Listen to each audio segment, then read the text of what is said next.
Good morning. I'm Jillian Black, and welcome to the Department of Family and Support Services, Chicago Youth Service Corps, CYSC RFP webinar.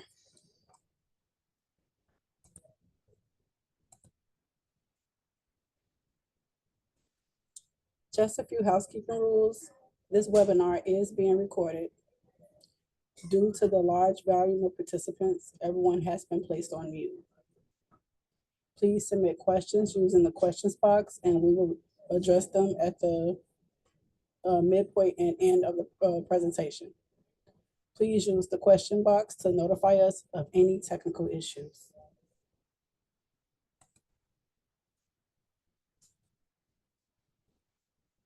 Joining us today is the youth department. I will give everyone a chance to introduce themselves.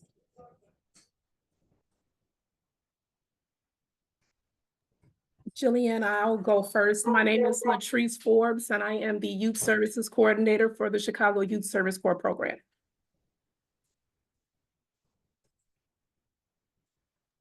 Good morning, everybody. My name is Graham Salinger, and I'm a project manager within the youth employment team.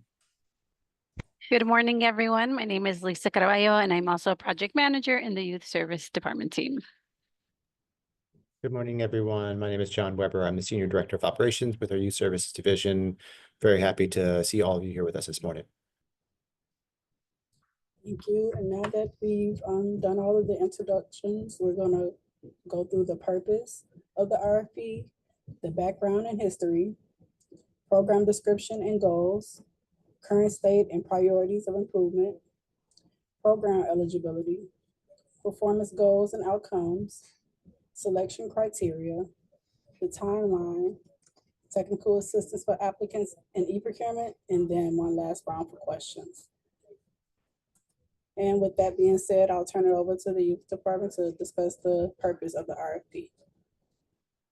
Good morning again, and thank you all for joining us this morning. Again, my name is Latrice Forbes, and I am the Youth Services Coordinator for the Chicago Youth Service Corps program. The purpose of the RFP: the Department of Family and Support Services, DFSS, seeks to fund agencies with experience in civic engagement and leadership programs for youth ages 16 to 24. This is a workforce development initiative with a focus on civic engagement activities aimed at equipping youth with essential job skills while fostering community safety. DFSS's focus is to fund between 11 to 18 programs per year within a specified budget range, each designed to support a minimum number of 20 youth annually. Selected organizations will support youth-led projects and initiatives that address community issues or advocate for positive changes. By doing so, they will play a crucial role in advancing our collective endeavors to create pathways and cultivate a skilled and resilient workforce, thereby contributing to positive economic and social outcomes for the community. Through civic education and training, as well as completing a community needs assessment, youth will develop leadership skills and become agents of positive change in their community. The selected organizations will work closely with DFSS and the youth employment team to ensure tangible outcomes, including making a positive change in their community and securing long-term employment. Next slide.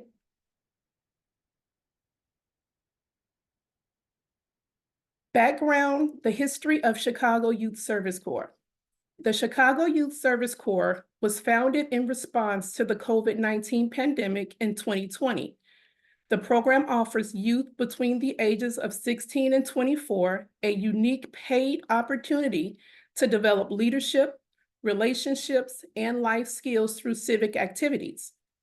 The program emphasizes 6 guiding principles, which are shape Chicago, learn to lead, elevate your voice, lead to learn, build your community and city, and celebrate yourself and others. Over 5,000 youth have participated in CYSC since its inception in 2020. DFSS celebrates their work in the communities of Corp members every year by having them present their capstone presentations in front of their peers, community leaders, city departments, and the mayor's office at the CYSC annual showcase. Next slide. The CYSC program description, the age group, ages 16 to 24. The employment approach is year-round civic engagement projects. The ratio staff to youth is 2 to 20 staff to youth ratio for the base cohort with additional cohorts added. The wages, $16.20 per hour from January 1st through June 30th, 2025, and $16.60 per hour beginning July 1st through December 31st, 2025, which is a total of 460 total program hours. Program examples are opportunities including leadership, personal development activities, local civic engagement projects that are focused on service learning, such as utilizing social media for civic advocacy and tracking homelessness. And the location is community areas, agency locations in Chicago in person. Remote learning needs DFSS's approval.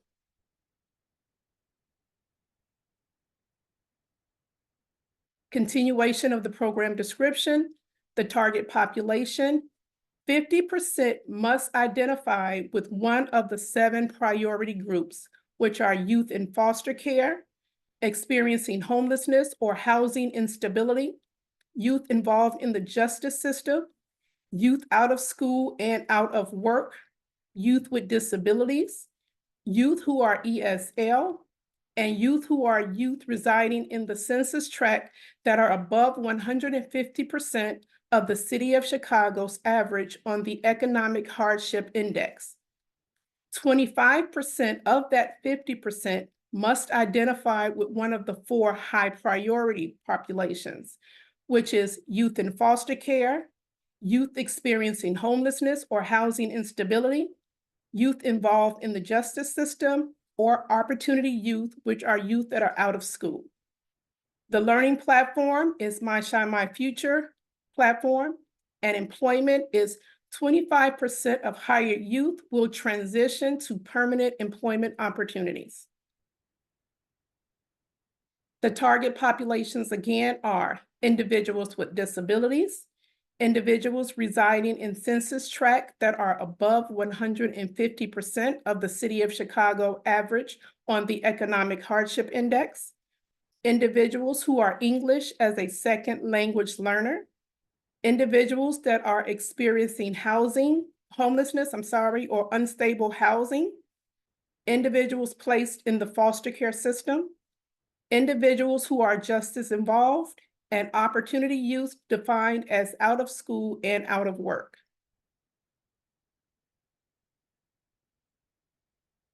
Program requirements and eligibility.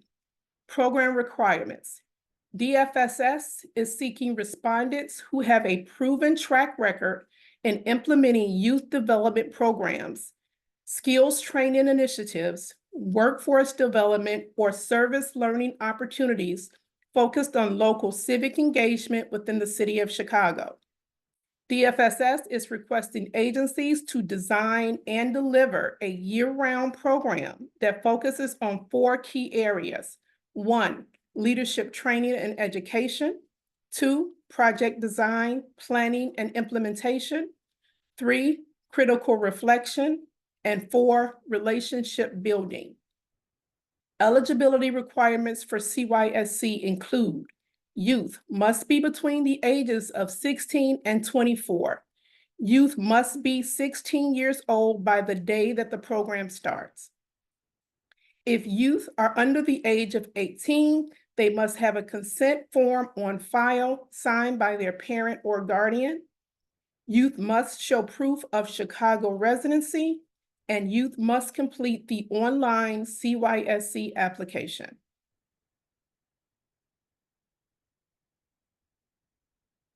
Program goals: civic training and work-based learning. provide civic training and work-based learning opportunities in community service roles that build job skills such as project management, public relations, and leadership, preparing them for future employment. Inform project design and implementation. Incorporate employment skills into the community needs assessment process, encouraging youth to develop critical communication and leadership skills that are transferable to various job settings. Collaborate with key stakeholders, engage with local government, businesses, and community organizations to create impactful civic projects that engage youth and expose them to various professional fields. Increase connection to permanent employment opportunities. Connect 25% of hired youth to viable permanent employment opportunities by developing partnerships and support mechanisms based on the youth preferences. Reduce maladaptive behaviors. Implement self-guided mental and emotional health interventions to help youth manage workplace stress, build resilience, and thrive in the employment setting. These strategies aim to reduce maladaptive behaviors and negative thought patterns by 25%. Utilize post and pre-intervention incident tracking to measure the effectiveness of these interventions. Increase focus on target populations. Execute a targeted recruitment strategy to ensure that at least 50% of all hires identify with at least one of the specified target populations, with at least 25% are from one of the 4 high priority populations, which can be found in section C.1 of the RFP target population.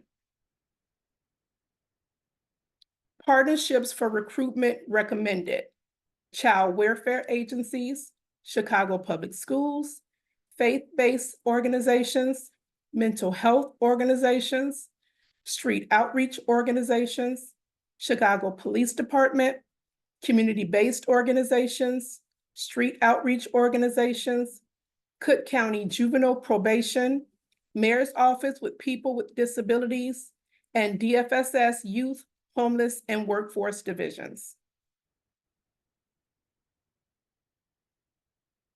Priorities for improvement. Curriculum improvements. New components will be added to the curriculum to help youth find motivation and reinforce their desires for change.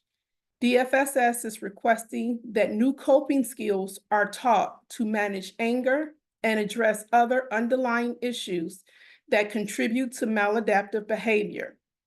Cognitive behavioral therapy, also known as CBT, is based on fundamental principles, and this RFP aims to teach these principles through the My Shine, My Future platform. The focus will be on teaching the cognitive behavior connection, identifying distorted thinking, behavioral modification, and emotional regulation to help youth become aware of negative thinking, improve self-esteem, develop new coping skills, and manage emotions. Adolescence is a vulnerable period for self-esteem. CBT assists teenagers in challenging negative self-beliefs. These principles can be learned and applied independently or in a group setting. To increase employability skills, DFSS will integrate job readiness skills into the curriculum that are most applicable to civic engagement. These may include the following: communication, leadership and teamwork, critical thinking and problem solving, organizational skills, cultural competency, digital literacy, advocacy and policy knowledge, community outreach and engagement, and emotional intelligences. To increase civic knowledge, DFSS is adding a new civic playlist on civic process and government structure. Civic knowledge refers to the understanding the principles, processes, and structure of civic life, governance, and democracy. It encompasses rights and responsibilities as citizens. Civic knowledge also includes awareness of societal issues, public policies, and the way in which individuals can participate in and contribute to their communities. To ensure effective implementation, selected organizations are expected to set aside time for these new components in a structural format for One Summer Chicago. During weeks 2 through 5, 5 hours each week must be dedicated to enhancing the curriculum. For weeks 1 and week 6, the 5 hours are flexible. Time can be used for orientation, with the remaining hours allocated for makeup sessions as needed. Continuing with the priorities for improvement, the use of best practices for youth employment. As an essential component of this program is to help youth develop work readiness skills. DFSS is requesting that selected respondents implement the following elements in their program to create a more equitable job market that empowers all youth to achieve their full potential. To support youth facing barriers in securing and maintaining competitive employment, selected organizations must implement 4 of the 8 individual placement and support IPS principles: competitive employment, benefits planning, zero exclusion, and preferences. To assist youth in finding employment opportunities, it is essential to establish strong partnerships with employers. This ensures that young adults can access and progress in the workforce. A successful partnership between employers, training providers, and youth can provide benefits to all stakeholders. DFSS seeks to partner with organizations that have existing partnerships with employment programs, employers, educational institution programs, and community agencies, or can establish and nurture these partnerships to build a collaborative workforce development network for the youth they hired. DFSS specifically hopes to build collaboration with local and national organizations and companies in industries and sectors traditionally perceived as less accessible for youth with employment barriers. To identify and address some of these issues that impact communities in Chicago, collaborate with key stakeholders, engage with local government, city departments, community groups, members, schools, universities, influential people, subject matter experts, or businesses. To ensure successful employment outcomes, it is crucial to address multiple barriers simultaneously. Providing training and credentials by itself is not enough. Selected organizations must offer comprehensive wraparound supports, including transportation and childcare, to enhance youth's chances of success. These essential services can be provided either directly by the agencies or through partnerships with other service providers. Priorities for improvement target populations. 50% of all hires must identify with one of the following underrepresented populations: youth with disabilities, youth who are English as second language learners, ESL, youth in foster care, youth who are out of work and out of school, which are opportunity youth, youth experiencing homelessness, unstable housing, youth involved with the juvenile justice system, and youth residing in census tracts that are above 150% of the City of Chicago average on the Economic Hardship Index. Of those target populations, 25% of the 50% must identify with one of the 4 priority groups, which are youth in foster care, youth who are out of work and out of school, opportunity youth, youth experiencing homelessness, unstable housing, and youth involved with the juvenile justice system.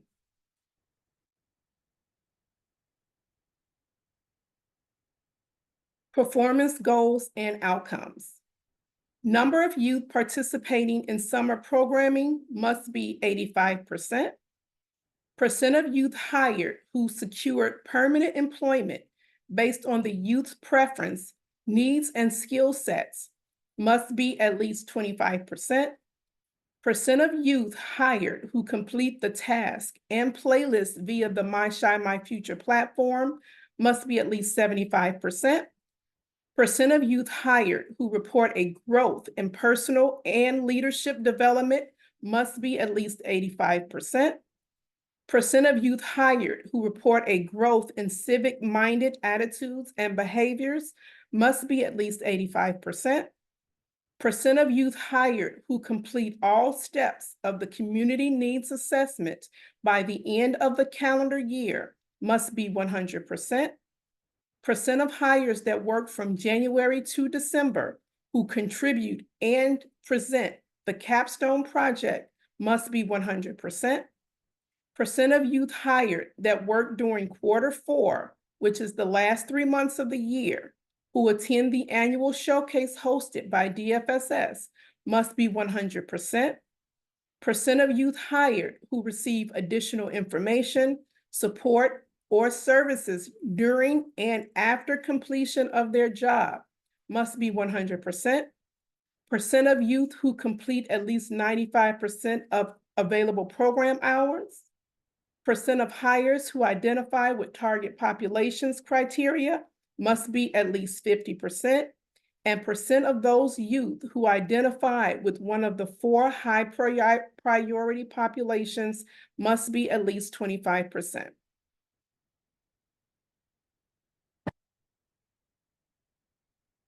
Performance goals and outcomes continued. Percent of youth hired will complete the entire 40 weeks must be 75%. Percent of youth hired will sign up for direct deposit by agency's payroll provider must be 100%. Percent of the youth hired will complete a capstone project must be 90%. Youth hired will work a minimum of 95% of the weekly available hours must be 100%. Percent of hires will be recruited and enrolled in CYSC by the agency via CitySpan Youth Employment System must be 100%. Percent of youth hired will complete their interest and exit youth survey must be 85%. Percent of youth hired will complete the self-employed assessment and surveys must be 85%. And percent of youth hired will be paid on time by agency's payroll system must be 100%.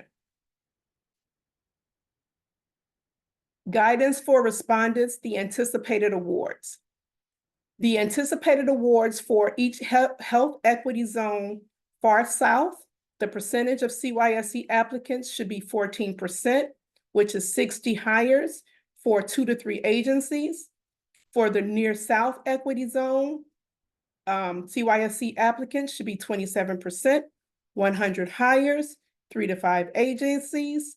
The north central anticipated 8%, which is 20 hires for 1 agency. For northwest, anticipated applicants 10%, 40 hires, 1 to 2 agencies. Southwest equity zone, anticipated applicants 14%, 40 hires, 1 to 2 agencies. And the west equity zone, anticipated applicants 27%, which is 100 hires for 3 to 5 agencies, for a total of 360 hires for approximately 11 to 18 agencies. Program eligibility. This is a competitive process open to all entities, nonprofit, for-profit, faith-based, private and public, all units of government and sister agencies. Respondents must demonstrate their fiscal capacity to ensure it can manage the reimbursement process for the city of Chicago Youth Service Corps program. Respondents may apply as a single agency or in partnership with multiple agencies, where one agency serves as the lead agency for the partnership and other agencies serve as subcontractors of the lead agency. Selected respondents may not earn a profit for their work in accordance with requirements for subrecipients under Federal 2 CFR 200 regulations. Each respondent must demonstrate its fiscal capacity to ensure it can manage the reimbursement process. This includes information on access to a line of credit, maintaining cash flow for reimbursements to manage the program costs, specifically administering payroll to youth and youth coordinators and/or leadership coaches. Respondents who are current DFSS delegates whose existing contracts with DFSS are not in good standing will not be considered. Agencies not eligible include those that have had a city contract terminated for default, are currently debarred, and/or have been issued a final determination by a city, state, or federal agency for performance of a criminal act, abridgment of human rights, or illegal fraudulent practices. All successful respondents to this RFP will be required to undergo assessment of risk potential in accordance with uniform guidance. Selection criteria, community involvement. DFSS will evaluate applications based on the following criteria. The respondent demonstrates a clear understanding of the target population, including their strengths, assets, needs, and challenges. The respondent has developed specific capabilities and/or infrastructure to better serve intended target populations, and the respondent demonstrates client and community engagement activities that inform service delivery. The respondent demonstrates a commitment to diversity, equity, inclusion, and access in internal operations, and its leadership reflects and/or directly engages the diverse people of the community it serves. Selection criteria, organizational capacity. DFSS will evaluate applications based on the following criteria. The respondent has qualified staff responsible for program oversight and management, as well as quality coordinators to engage with the youth participants in a timely manner. The respondent has adequate systems and processes to support monitoring program expenditures and fiscal controls, including monthly vouchering and budget revisions. The respondent has established effective data collections and management practices to ensure data is accurately collected, securely stored, promptly entered, and updated and consistently monitored. Selection criteria, strength of proposed program. DFSS will evaluate applications based on the following criteria. The respondent clearly defines activities, projects, and services to be provided directly or through partnership linkage agreements with other agencies that are appropriate to addressing needs of and achieving desired outcomes for the target population, as well as the needs of the local community, Chicago Health Equity Zone, and/or city. The respondent's proposed program is supported by evidence-based practices in youth development, youth employment placement, or specialized training program. The respondent has an effective approach to recruiting, identifying, retaining, matching, and placing into summer employment or a specialized program for youth ages 16 to 24. The respondent indicates that they will hire no fewer than the minimum number of participants outlined in the program description and has a clear understanding of the target population and the high priority populations. The respondent explains how they will promote community awareness and responsibility and outlines clear strategies on maintaining youth engagement throughout the process. The respondent provides a comprehensive needs assessment process, including data collection, analysis, and reporting that informs program design to align with the community's specified needs and priorities. The respondent demonstrates a strong approach to building and sustaining community partnerships and provide a list of existing or planned memorandums of understanding, MOUs, letters of agreements, LOAs, or letters of intent, LOIs. Selection criteria, performance management, and outcomes. DFSS will evaluate applications based on the following criteria. The respondent demonstrates evidence of strong past performance in similar youth employment programs or specialized programs against desired outcome goals and performance metrics and/or notable accomplishments in providing services to youth ages 16 to 24. The respondent shows evidence of utilizing data to identify areas for improvement, taking action to implement changes based on the findings, and providing an example of how data was used to achieve measurable positive outcomes.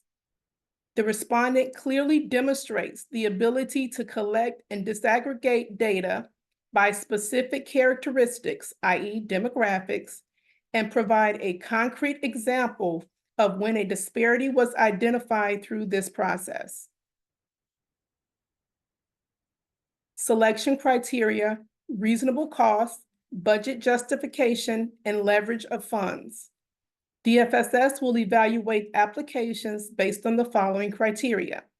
The respondent has demonstrated the fiscal capacity, as evidenced by its audit, to successfully implement the proposed program and consistently make youth payroll on time throughout the entire year. The respondent leverages other funds and in-kind contributions to support total program costs, e.g. state, federal, foundation, corporate, individual donations. The respondent demonstrates reasonable implementation cost and funding requests relative to its financial and human resources. The proposed budget supports the proposed scope of work or work plan. Basis of award. DFSS may consider additional factors in selection to ensure systems levels needs are met. Peacekeeping activities, geography, service array, language, and ability to serve specific subpopulations. DFSS will make recommendations for contract awards by Healthy Chicago Equity Zone, balancing program location, the target population, and demonstrated collaborations. Of the 360 total anticipated slots, DFSS will award up to 60 slots to one or more agencies, which will implement peacekeeping activities that involve youth to actively reduce violence and foster peace in their communities, promoting positive communication, conflict resolution, and relationship building strategies.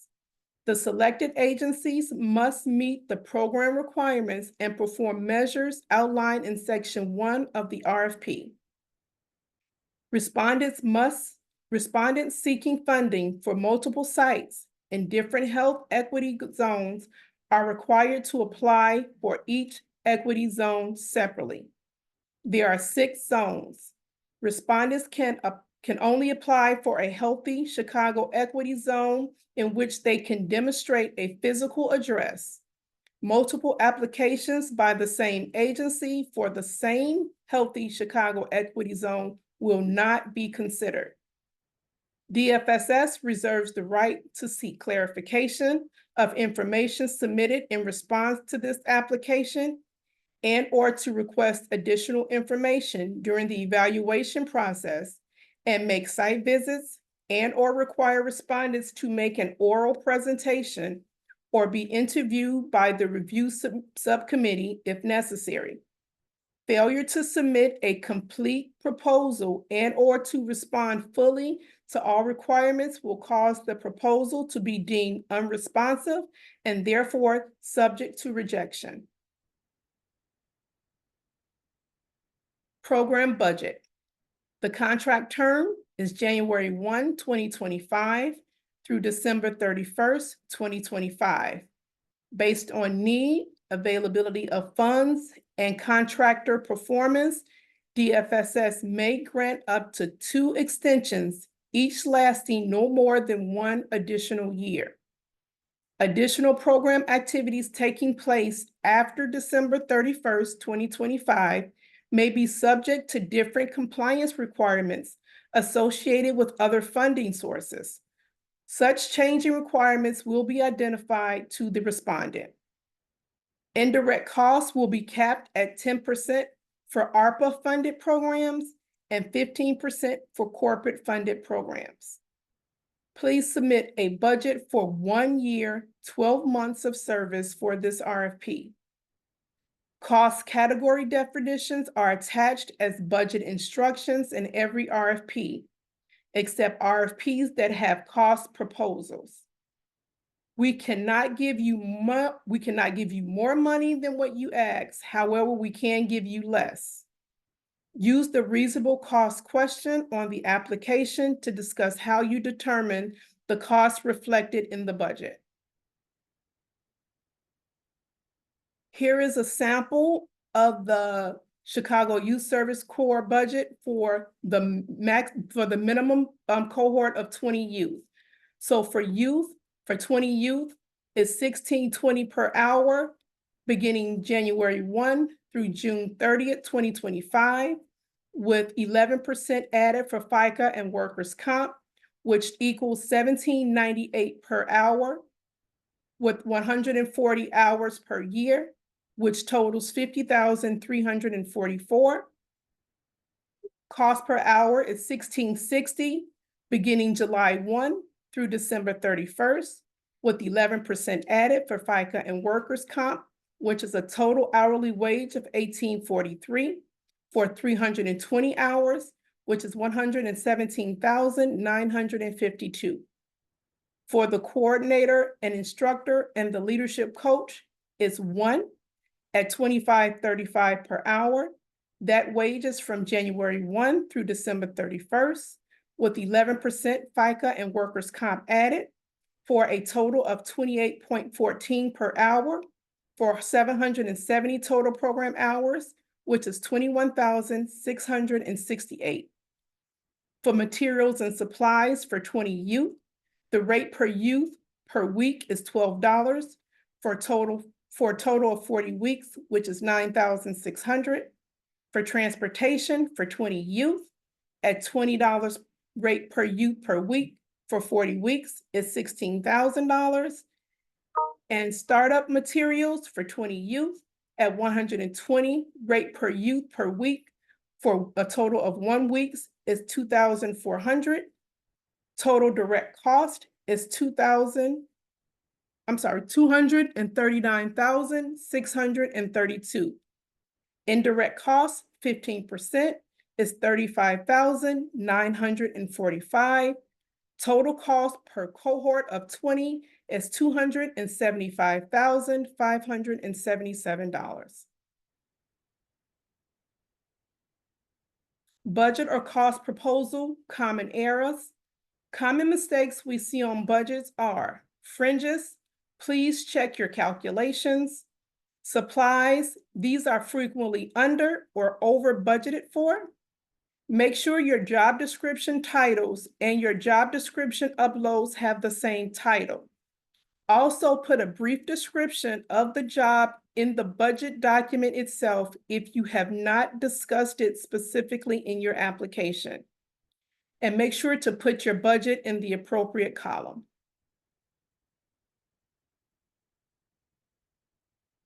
Applications are due on February 26, 2025 at exactly 12 p.m. noon Central Time.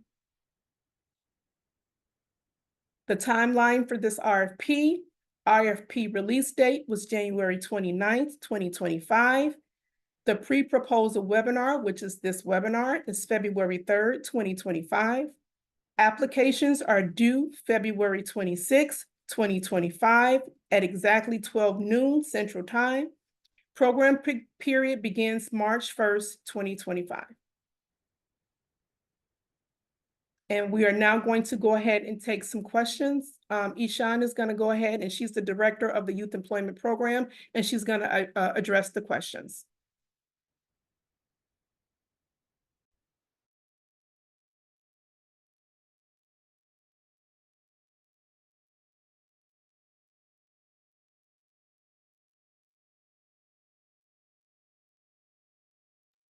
Ishan, are you on or?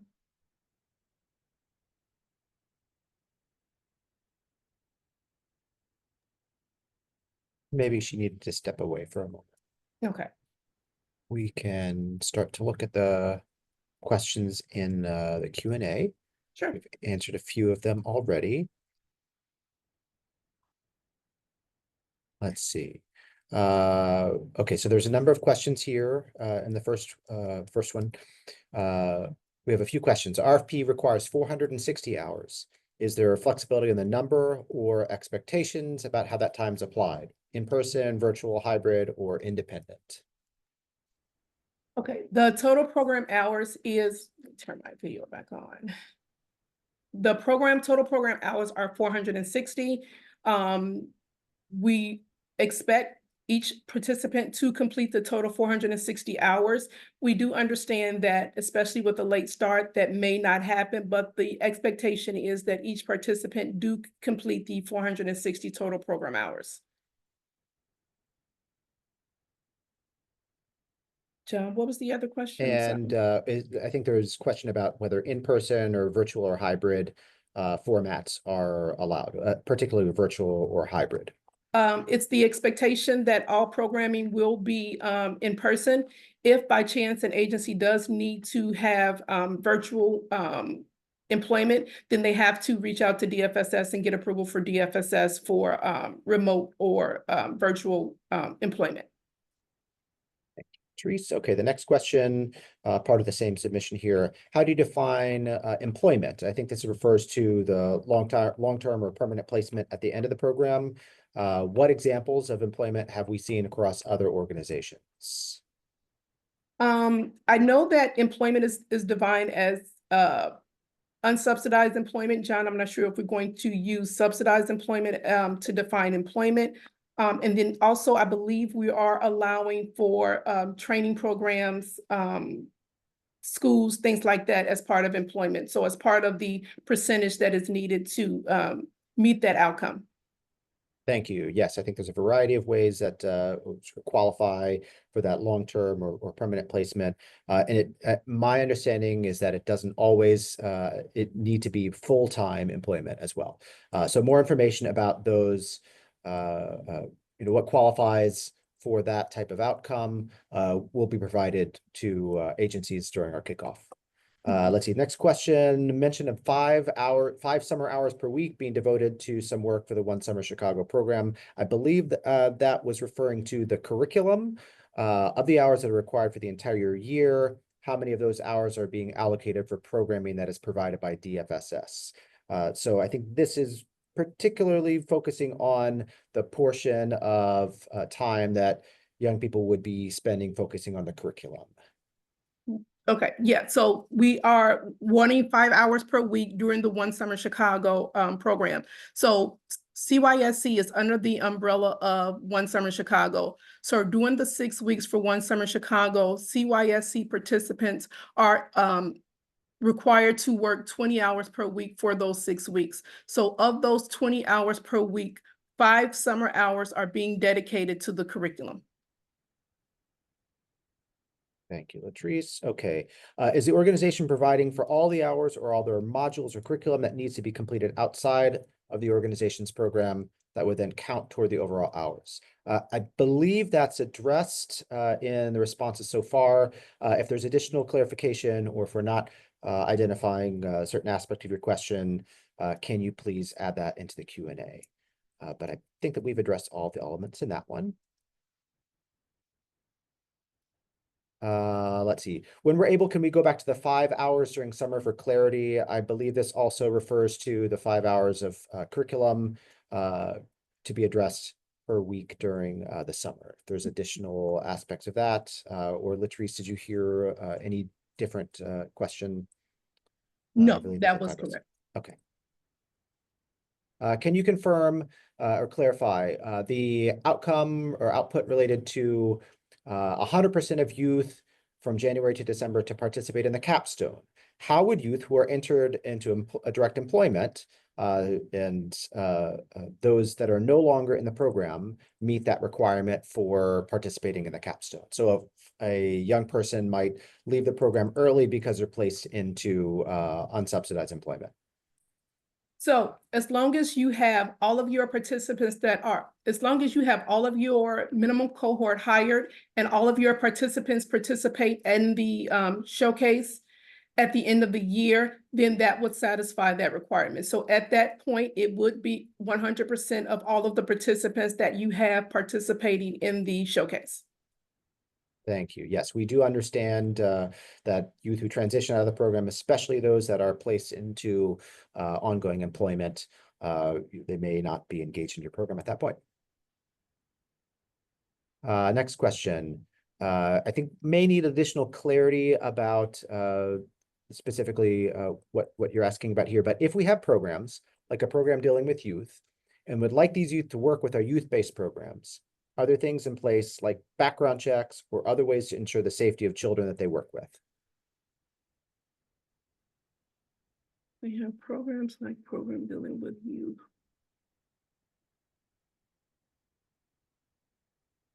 So if I'm understanding what you're saying is if you have a youth that is part of the CYSC program and they will be working in another program, well, they will be working with younger youth. Are there things in place like background checks? We don't do background checks on our end. And John, maybe you can clarify. I'm not sure if the idea, if you decide to do background checks on your end, if that's allowed under the CYSC program. But on our end, we don't require background checks. So if, for example, a CYSC youth might be placed in a job that is, for example, a camp counselor, if you're utilizing your CYSC youth to supervise one of those programs, if there are requirements of that job placement, for example, all staff hired into programs that need to be background checked, it would be the responsibility of the agency to conduct those type of background checks. Or if there's another employer, that partner that you're working with that has those requirements, the agency would be responsible for completing those. Staff who are working directly with youth in programs are required to undergo a background check. And details of those HR background check requirements will be shared in the scope of work. I believe we've addressed that one. The next question, would enrolling in college take the place of being placed in permanent employment? And the answer is yes. So if they're enrolled in college, that will be considered employment. Patrice, will each agency have to create their own community needs assessment? I believe DFSS will be creating the community needs assessment, and I think it's going to be on the My Shine, My Future playlist, John, if I'm correct. Okay. I'm not familiar with that myself. We can get additional information about how that needs assessment will be implemented, and as much as we can provide that in the amendment. More information about that aspect of the program will be provided at kickoff as well. Let's see, how do we know if this program is ARPA funded and therefore 10% indirect cost maximum, or corporate funded and therefore 15% cost maximum? That will be determined upon award. So once agencies go through the RFP process, and agencies that are recommended for awards, they will be recommended for one of those funding sources. The next question, is there a minimum number of youth we can hire? Absolutely. So the base cohort is 20 youth for CYSC. Any additional cohorts of 20 is available as well. So the base cohort is 20 youth. Patrice.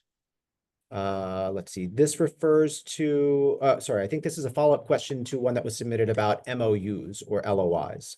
There are two references to MOUs in the RFP. One is describing the strength of collaborations or partnerships.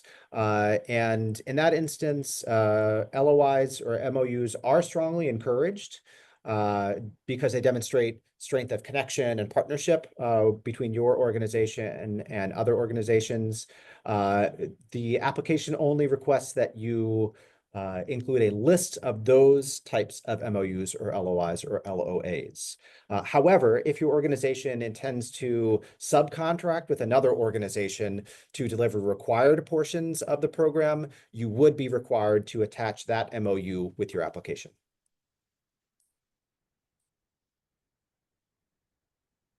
The next question is about start dates. Start dates, how does that affect, if any, the budget?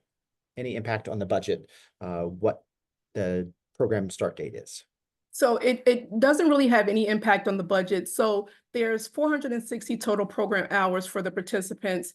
And then we know that the wages is $16.20 beginning January through June, and then $16.60 July 1st through December 31st. So the budget, your budget that you submit is going to reflect what you anticipate paying your youth for the hours prior to July 1, and then July through December. So it doesn't really affect the budget much. And then it's going to be up to you with a late start date on how you're going to allow your participants to make those hours up. So even though the program is going to start March 1st instead of January 1, you still will get 460 program hours per participant. Great, thank you, Latrice. The next question, I believe, refers to similar sort of distribution of those full program hours and full program budget over a shorter contract term. Yes, it's our hope and expectation that agencies that are awarded would utilize a full budget even across a shorter time period by allowing youth to make up those hours at a later point in the year. And the next one, also the number of hours required with a later start date. I believe that refers to a similar question. Okay, next question. Program period begins a few days after the application is due. I understand the awards won't be announced that quickly. Can you please clarify? Okay, so the expectation is for the program to start March 1st. We're not sure exactly how that process is gonna work, but as soon as the agencies are awarded and you receive your contracts, then programming can start. We're anticipating March 1st, but we're not quite sure. Yes, thank you. More information about the program timeline and any potential adjustments to that timeline will be shared with agencies at that kickoff. The next question, given the number of young people who are attending high schools in Chicago who are migrants, do they qualify for this program? As long as they have the authorization to work, they are qualified for the CYSC program. Yes, work authorization is required. Thank you. The next question, is this just for the city or suburbs included? This is just for the city of Chicago. So the participants have to have a city of Chicago address when they submit the CYSC application. Yes, thank you very much. Next question, can we add hours to the hours per week to make up for the dates lost? Yes, so you can add hours as long as one participant does not go over the 460 total program hours. But if you want to increase the number of hours per week in your program, that's fine. Thank you. Next question from Melissa. Good morning, Melissa. What is the timeline for funding notifications? RFP is due on February 26th and the program period starts March 1st. Like we mentioned before, it is our hope to try to get this moving as soon as possible to have a March 1st start date. We're not quite sure. And we can update the timelines once we post the Q&A. DFSS intends to move as quickly as we can through that evaluation process and issue those awards, notify agencies as soon as possible. Any changes or updates to the program timeline will be communicated as soon as those are announced and agencies attend that kickoff. Let's see, next question. Can we slow down in between questions? Apologies, I can't listen to responses and type the next question. So sorry about that. We're trying to work our way through it, try to slow our pace. All answers to questions submitted, both those that we are discussing today on the webinar and any that are submitted before the question deadline will be shared in an amendment. So anyone who wants to review the information, the slides, or answers to these questions will have access to all of that information after the webinar. Thank you for asking us to slow down just a bit.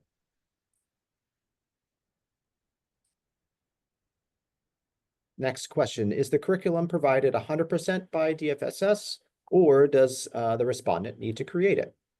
The curriculum is created by DFSS and posted on the My Shine My Future platform. Agencies are also allowed to do their own curriculum in addition to the My Shine My Future curriculum, not instead of. Thank you, Latrice.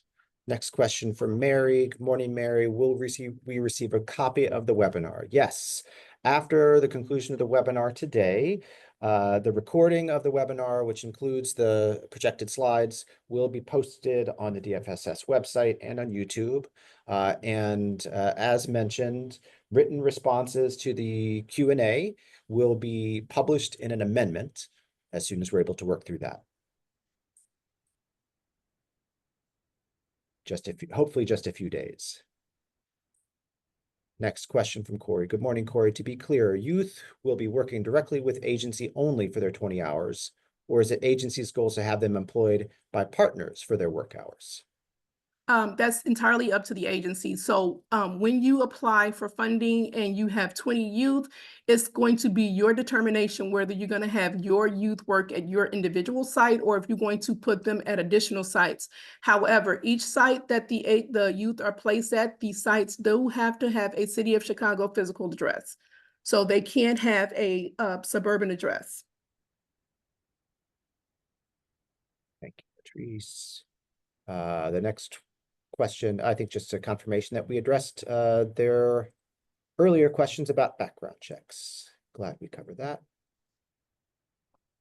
The next question, to confirm, we can only apply for youth spots in increments of 20, correct? So 20, 40, or 60. If we apply for 40, is there a possibility that we would only get 20 spots versus getting declined altogether? Yes, that's correct. So you can apply for 20 as the base cohort and with additional cohorts of 20. There are chances that if you apply for more than 20, that you may only be granted 20 or declined altogether. So it's a competitive process. We can't guarantee that we can guarantee that everyone who applies is not going to get funded, but we can't guarantee that if you apply for more than the base cohort, that you will be awarded for the additional slots that you recommend or you request. Yes, that's right. And just to clarify one point, we expect that we will have more requests for slots than we have funding to award. So unfortunately, we probably won't be able to award every single agency every request that they submit. Okay, next question. So are you saying that an 18-year-old doesn't need to have a fingerprint required by DFSS? If the 18-year-old is a participant in the CYSC program, no, they do not have to have fingerprint. If the 18-year-old is a staff member at your agency, then they will have to have fingerprints. And one other instance, if that 18-year-old is placed at a work site, at an employer partner that does require background checks, then in that instance, that participant would need to undergo that background check in order to work at that site.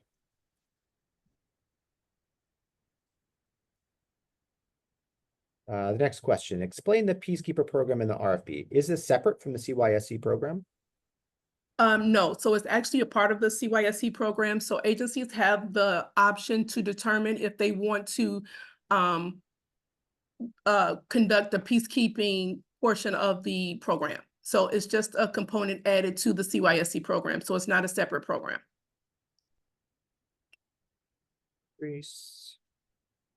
Next question. If the indirect cost percentage will be determined upon award, as just mentioned, based on ARPA or corporate funding, then what indirect cost maximum are we to use in our budget? That's a good question. Thank you for asking. You can use the 15% indirect in your budget. That's fine. You can actually select which one you would prefer to use, but you can use 15 if you'd like for the corporate funded program. Let's see. Do undocumented migrant youth high school students in Chicago qualify for this program? They do if they have the work authorization. So they have to have a work authorization in order to work for the CYSC program. Thank you. Thanks for your question, David.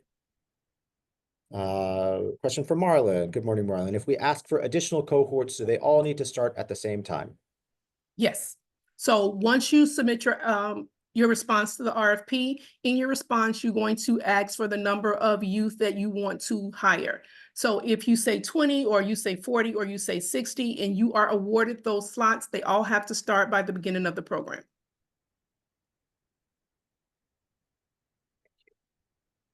Let's see. The next question is related to the timeline for announcing or issuing awards. I believe we've addressed this already. Deadline is February 26th. Does that mean before March 1st, we will know if we are eligible for this RFP? DFSS is going to work through those evaluations and recommendations as soon as possible. It may not be that awards are issued or agencies are notified by March 1st, but we'll do that as quickly as we can and communicate any modifications to the program timeline to agencies after award. Next question from Mary. I'm not clear about which neighborhoods qualify. I did not see Southeast Side. Can you put areas in the chat? I can answer that question for you, Mary. In the RFP, there's a table that lists every one of the 77 neighborhoods, community areas in the city of Chicago, and the corresponding Healthy Chicago Equity Zone that the community areas are in. So when you are submitting your application, you would submit your program site address that is in one of those community areas. And you need to have a program site address in the equity zone in which you were intending to apply. So the Southeast Side neighborhoods should be in the far south equity zone, I believe, but you can confirm that in the table in the RFP. And just a little bit later in the webinar, Jillian is going to walk through some iSupplier, some technical assistance items, and it does include some information about how to confirm which community area and equity zone your program site is in.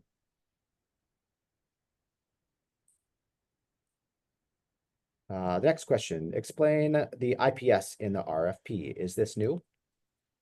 Yes, the IPS is new in this RFP. It was not in the last contracts that we had.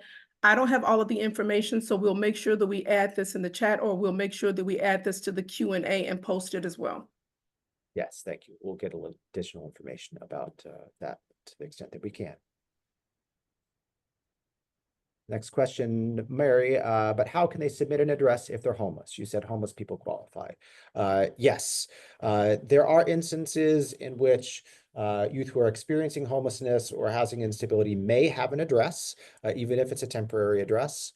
And sometimes we do see that in their application or their intake forms. There are also instances where youth may not have addresses, and we understand those circumstances. And in those instances, we wouldn't a youth would not be ineligible if they do not have an address, if they're experiencing homelessness. Next question from Kiana. Can the site be a suburb site the youth go to for work? Work sites also have to be within the city of Chicago. So all of the sites that the youth are placed at have to be city of Chicago addresses. Go back to the previous question about youth experiencing homelessness.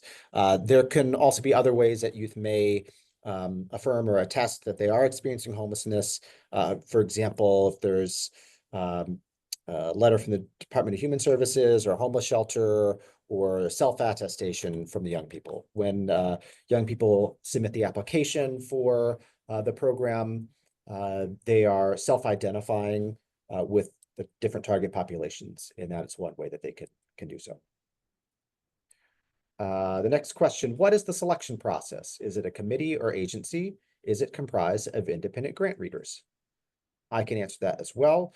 So DFSS implements an evaluation process that includes evaluators who read our RFP submissions by our delegate agencies, and they follow the selection criteria that are outlined in the RFP. I believe the evaluators for this program are all staff of DFSS of our Youth Services Division.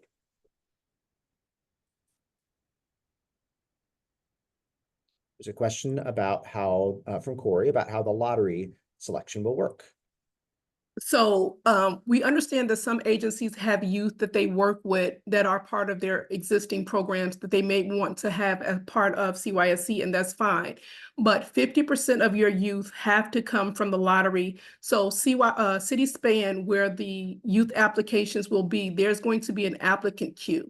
So in that queue, you can pull individuals from that queue, which will be part of the lottery for your program.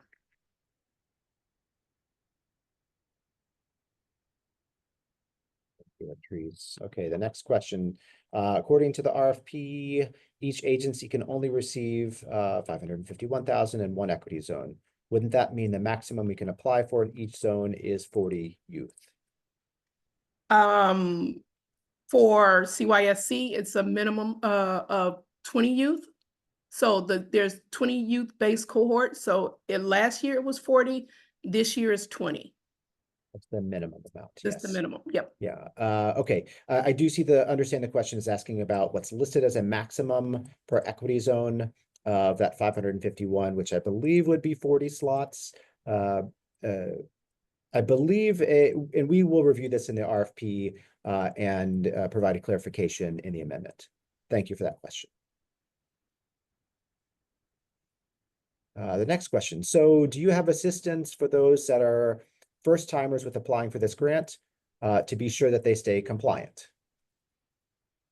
We do. So if you're selected for this grant, we do have a kickoff training. So we do have trainings. We also have budget trainings. We have vouchering trainings. We have ongoing meetings. So we offer continuous support in order to make sure that our agencies stay compliant with this contract. Yes, thank you. And one last program question from Hugo. Is the link live for you to apply for CYSC? I can answer that. The application is not live at the moment, but we anticipate that the application will be released in the near future. Okay. Thank you, everyone, for great programmatic questions. Of course, one other question just popped up. Is this process repeated every year? I'm going to go out on a limb and guess that they are asking either about the RFP application process. This award, the award for 2025, would have a contract term of March 1st through December 31st, 2025. Based on availability of funding, the contract may be extended for optionally 2 optional extensions of 1 year each. So it is possible, based on the availability of funding, that contracts could be extended for 2026. And again, based on availability funding and contractor performance for 2027.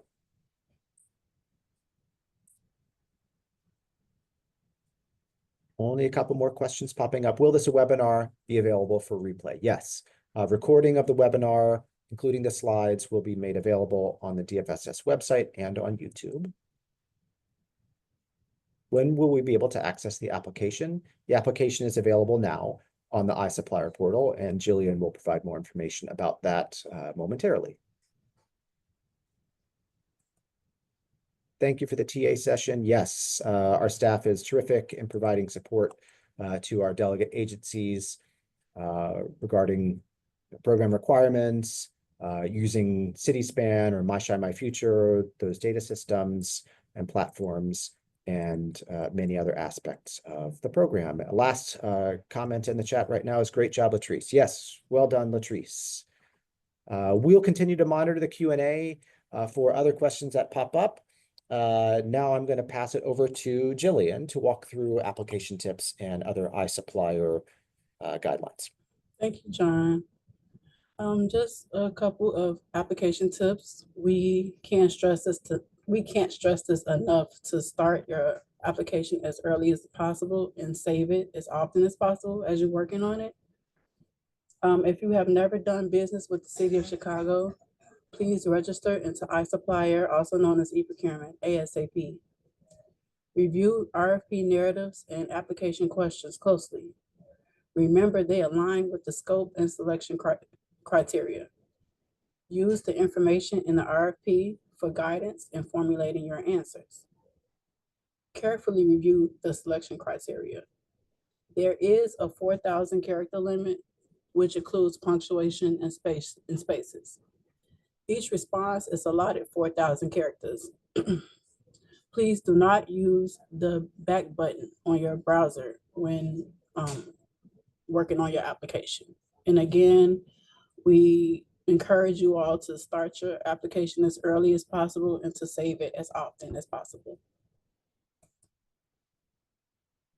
To submit multiple applications for a single RFP, applicants will need to set up a unique user account in iSupplier. The e-procurement system is not capable of submitting more than one distinct proposal per associated email address. Therefore, you must use a separate email address for each submission. You can submit your application and later amend it up until the due date of February 26, 2025 at 12 noon. Avoid the rush and possible mishaps by submitting early. Plan on your submission taking approximately 30 to 60 minutes. Please be advised that late applications cannot and will not be accepted. Please make use of the e-procurement hotline for help at 312-744-4357. Please note that this hotline operates during business hours only, which is Monday through Friday, 9 a.m. to 5 p.m. And again, save your application as often as possible and submit as early as you can.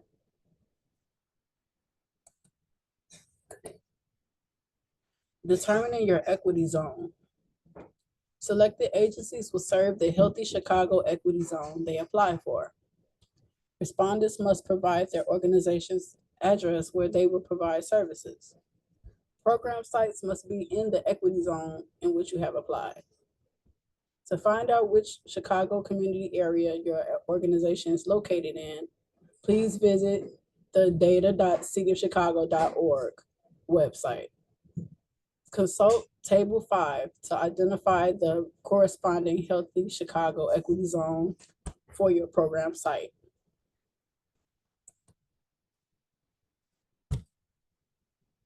Determining your equity zone. First, you want to click on this icon that's circled above and type in your agency's address. Next, type in your agency's address and press go. Next, look for the blue dot on the map and click on it. Your community area will be under community. In the example here, the community is West Town.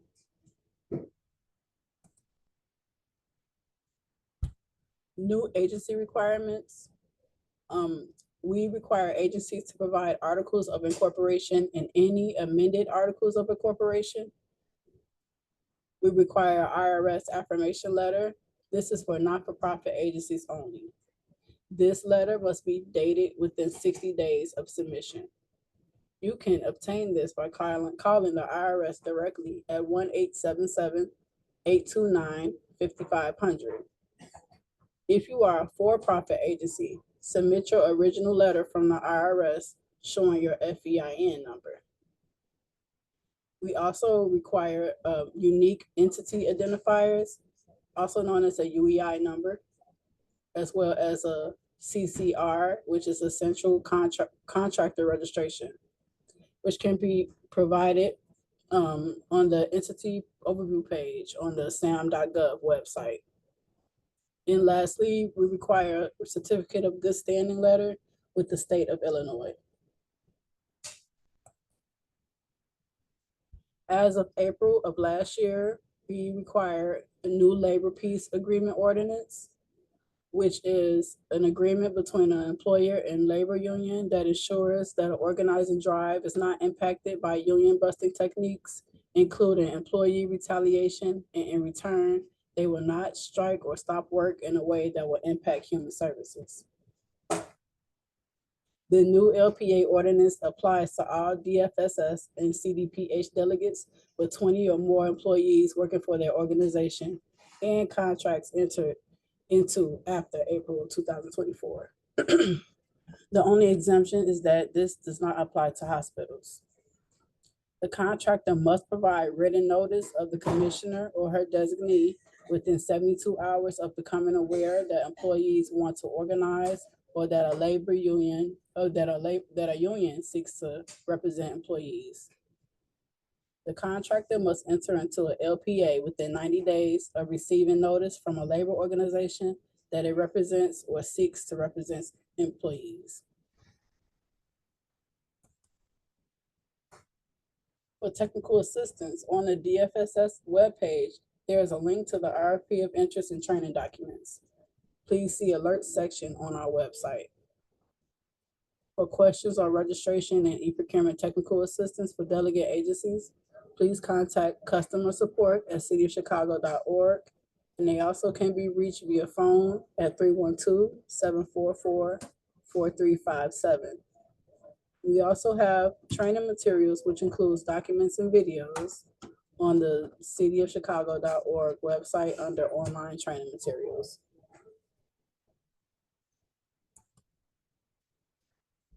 At this time, we're going to delve into how to enter your responses and accepting the amendments. Step 1, select Create Quote from the drop-down menu in the Actions box and then click on Go. This will take you to the application page where you can get started. If the RFP you are interested in has been amended, and in this case it will have been amended, you will need to acknowledge and accept the amendment to start or submit a response. To accept the amendment, click on the View Amendment History link, circle here. Next, to begin the acceptance and acknowledgement process, follow these steps after clicking View Amendment History. First, click on the document number. Next, click on the infinity or eyeglass icon to review the amended changes to the RFP. And lastly, click on the Acknowledge Amendments button to acknowledge receipt and understanding of these changes and then proceed. By acknowledging the amendment, you are indicating that you are aware of the changes made to the RFP in the amendment.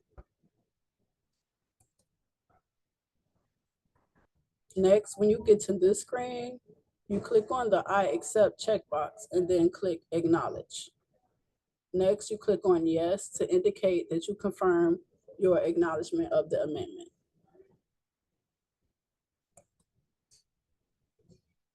Finally, click on the checkbox that you accept the terms and conditions, and then click on Accept to accept the terms and conditions.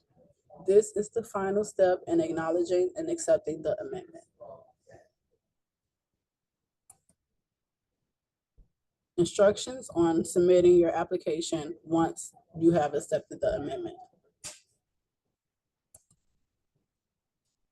Step 1, when you have entered your response and attached all required attachments and you're ready to submit, you can start by saving your draft one last time and then clicking continue. If you are missing information, you will be given an error message at the top of the page. Usually the error message directs to something left undone in the application. In the last example, the error message indicated that the lines found under the Lines tab had not been filled out, completed. In this example, the error is about an unanswered question in the application or requirement section. The quote value refers to your, in this case, missing answer.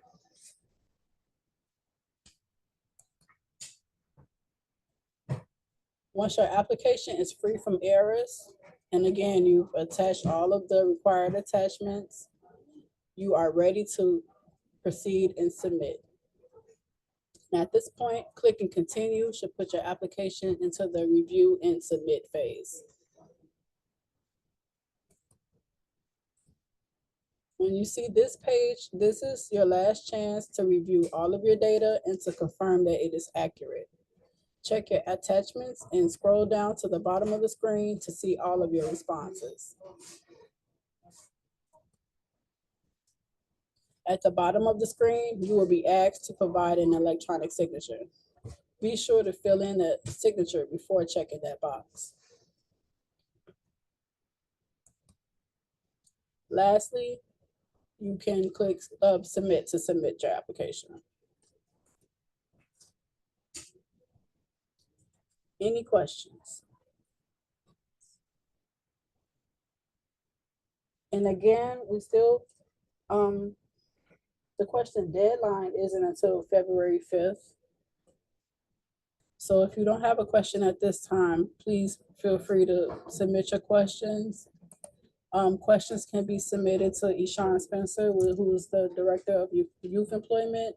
She can be reached at ishan.spencer@cityofchicago.org. And you also can submit your questions to DFSS Youth Division.employment@cityofchicago.org. And for any e-procurement or non-programmatic questions, you can reach out to customer support at cityofchicago.org.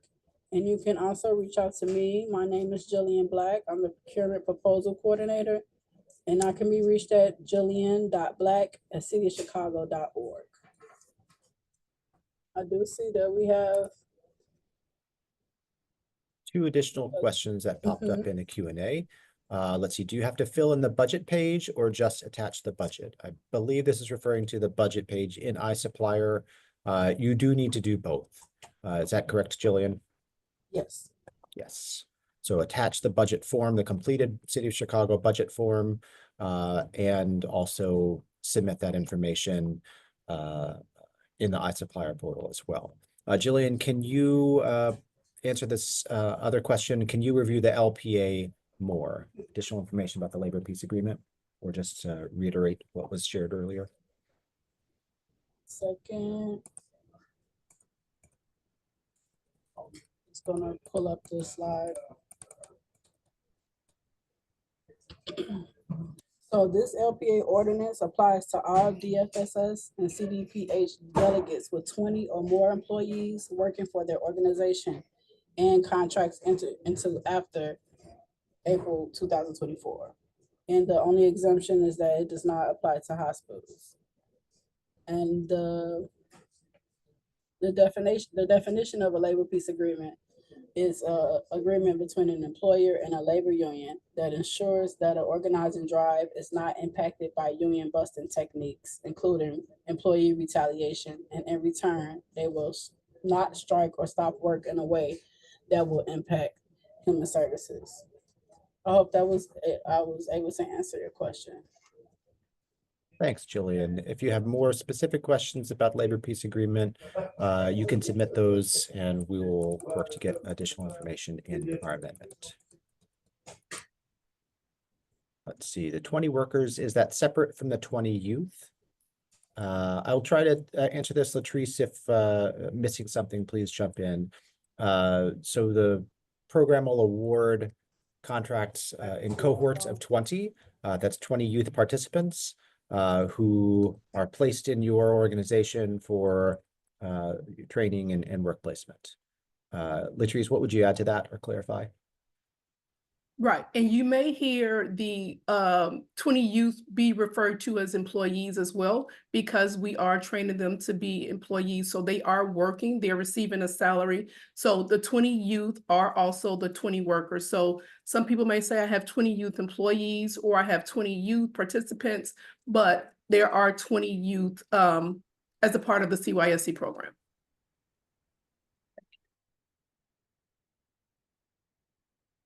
Additional follow-up about the labor peace agreement. If you're not a unionized organization, do you need an LPA? If you have 20 or more employees, yes, you need an LPA. And we can provide additional information in the amendment for this, for the LPA question as well. Thank you. I think this additional follow-up, talking about labor union stuff, I believe that may be related to the 20 workers question too. From Mary, do anyone else find this application extreme, or am I just slow and need to look somewhere else for funding? Sorry, Mary, I'm not sure we're able to address that question specifically. Acknowledge that there are many components to this application process, and appreciate the time and thoughtfulness that it takes for all of our delegate agencies to submit the application.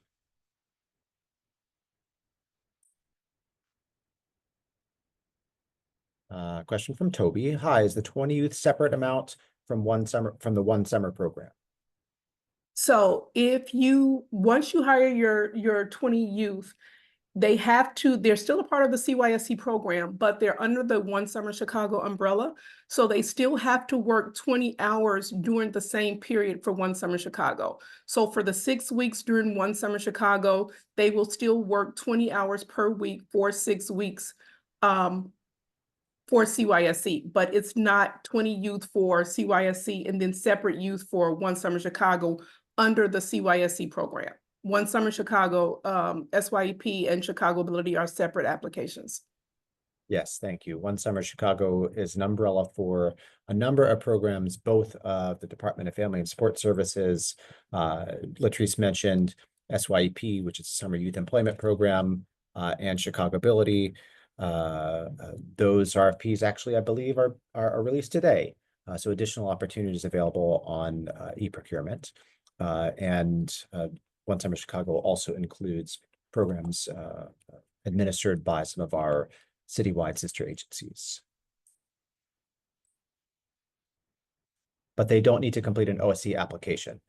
That is correct. There is a single application for Chicago Youth Service Corps, and so your CYSC participants do not also need to complete a One Summer Chicago application.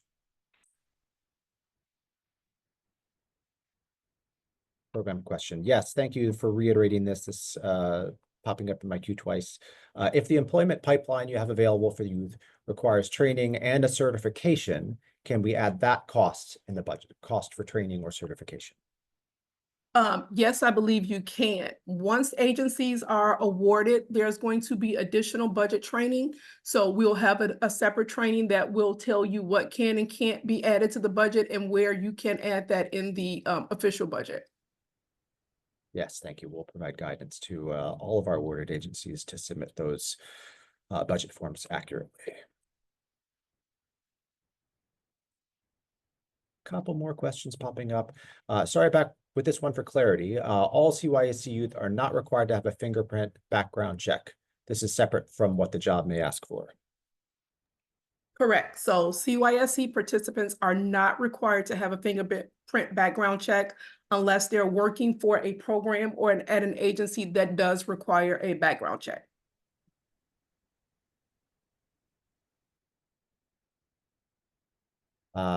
Question from Corey. Does safe space participation count as well? Corey, I'm not sure if you're referring to the My Shine My Future Safe Spaces for Youth program. That is a separate program with separate participants from the CYSC program. So it is a different RFP or application from Chicago Youth Service Corps. Please jump in again, Corey, if we're not addressing all aspects of your question.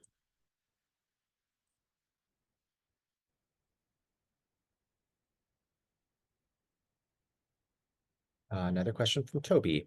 Do you need to be an agency of this program to be an agency for the summer program? The Chicago Youth Service Corps is a separate RFP process from the Summer Youth Employment Program and from Chicago Ability. Agencies that are awarded for Chicago Youth Service Corps will implement their program. The current timeline is March 1st through December 31st, including the summer.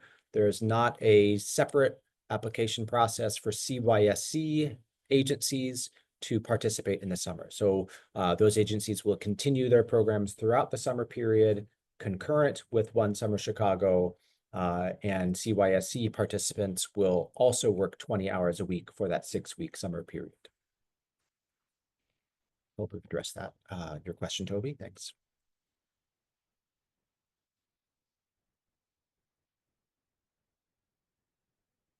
And I believe that is all of our questions in the Q&A. Okay, and just to reiterate, the question deadline for CYSC is February 5th at close of business. And those questions can be sent to Eshawn Spencer at eshawn.spencer@cityofchicago.org. Also to the DFSS Youth Division .employment@cityofchicago.org email address. And then for non-programmatic questions, you can reach out to customer support at cityofchicago.org, as well as myself. My name is Jillian Black, and I can be reached at jillian.black@cityofchicago.org. And that will conclude our RFP webinar for the Chicago Youth Service Corps RFP. Good luck, everyone, and hope everyone enjoys the rest of their day.